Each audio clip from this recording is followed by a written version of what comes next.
Your entire planet is 0.12 pixels wide in the most important photograph ever taken, and I watched them fight to take it. It served no scientific purpose. It nearly blinded the machine that took it, and it caught every human who has ever lived inside the same smear of stray light. You call it the pale blue dot. I call it the last thing a machine ever saw before it went dark, and we begin 6 billion kilometers from home. 5. Voyager 1 had already finished its real work. It had crossed the great storms of Jupiter, threaded the rings of Saturn, and was leaving, falling outward forever, its mission complete. And then someone asked it to turn around and take one more picture. The request was refused for years, and the refusal was reasonable, even correct. A photograph of Earth from that distance would show nothing. No data, no science. Worse, to take it, the camera would have to swing back toward the sun, and that light could burn its eyes out for good. The camera was a Vatican tube, an eye that aged a little each time it opened and pointed near the sun.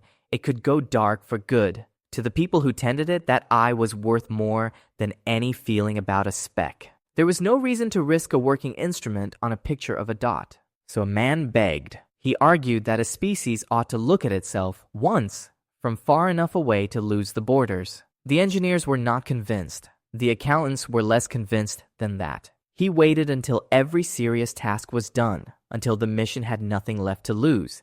And then he asked your engineers to spend one of the camera's final safe moments on an image with no purpose at all, except to see yourselves. I have watched a great many civilizations aim their instruments at the sky. I had not, before that day, watched a species build an eye, push it into the dark for 12 years, and then beg it to turn around, only to make certain they were still there. 4. Look at where your world sits in that photograph. It rests inside a wide bar of light, a golden shaft falling diagonally across the frame, as though something out there had aimed a single beam at your planet and said, "This one, keep this one." People have carried that image for decades as a kind of blessing, a sign, proof that the universe was, for one frame, pointing directly at home. It is a smudge. That bar of light is sunlight scattered inside the camera's own optics, a flaw in the glass, an accident of the lens, the kind of stray reflection your photographers spend their lives trying to remove. And here is the knife edge of it. The very same scattered light that seems to crown you is the kind of glare that erases things. A hair more of it, the lens angled a fraction further toward the sun, and that flaw would not have framed your world. It would have swallowed it, drowned the dot in its own halo, and handed history a photograph of nothing. So your entire species is suspended, not in a sacred ray, but inside the exact accident that nearly deleted you, and somehow lit you instead. Nothing chose that light. The cosmos was not pointing. The glass simply caught the sun wrong, on the one frame that happened to hold everyone you have ever loved. You were not placed in the light by some careful hand. You fell into it, a breath away from being washed out of it, and you shine anyway. 3.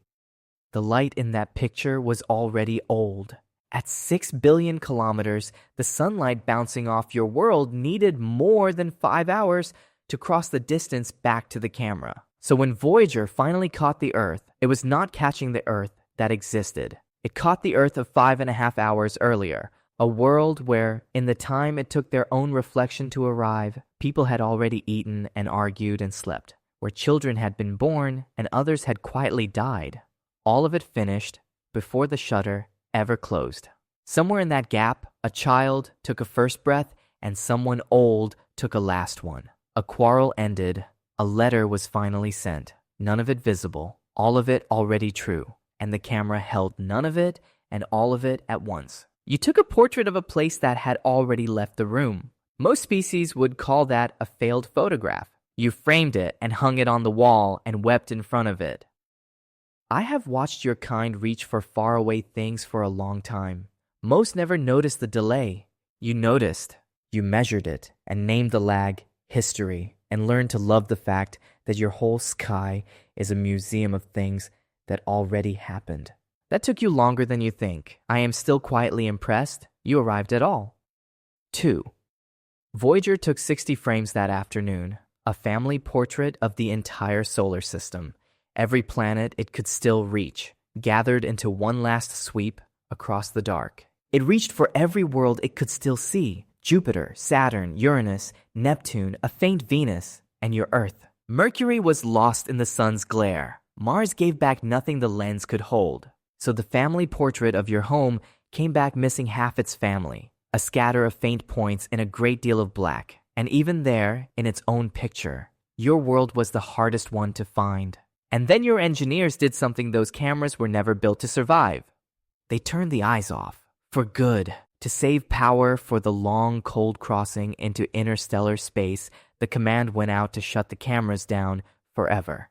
Not because anything broke, because the long dark ahead needed every watt the craft could keep. And eyes cost power a ghost ship cannot spare. The pale blue dot was among the very last things that machine would ever see. It looked back at home, caught all of you inside a flaw of light, and then went blind deliberately and kept flying. There is no other photograph like it, and there never will be from that machine. The eye that took it is the same eye it closed. It is still out there. It left your solar system years ago, and it has never stopped. The farthest thing your hands have ever made, sighted now into a darkness it can no longer look at. Its final image was not a star, not a new world, not a discovery. It was the doorstep. The machine took one last glance back at the place that made it, closed its only eye, and went anyway. 1. Now come close to it. Not the solar system, not the beam, the dot itself. 0.12 pixels, less than a single full point of light. And inside that fraction is every empire that ever rose and fell, every border ever drawn, every war, every song, every name ever spoken aloud. Everyone you have lost and everyone you are terrified of losing, all of it folded into a speck so small the camera very nearly rounded you down to nothing at all.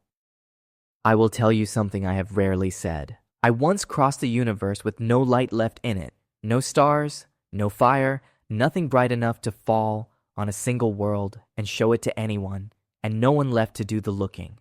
So when I turn back to your 0.12 pixels, I do not see how small you are. I see the opposite. Against all that silence, your fraction of a pixel is roaring. Every one of you throwing the sun back into the dark at once, refusing from a smudge to go unseen. The camera almost erased you. Instead, it kept the smallest, loudest thing I have ever found. The machine that took your portrait is blind now, and falling, and will outlast every language that ever argued over whether the picture was worth taking. It carries your reflection outward into a dark that does not know you are on the way. You were never the center of anything. You were a smudge of caught light on a frame a tired man fought to keep. And still, at the very edge of everything, you turned your one good eye around just to make sure you were really there. You were. You are. Keep the light on.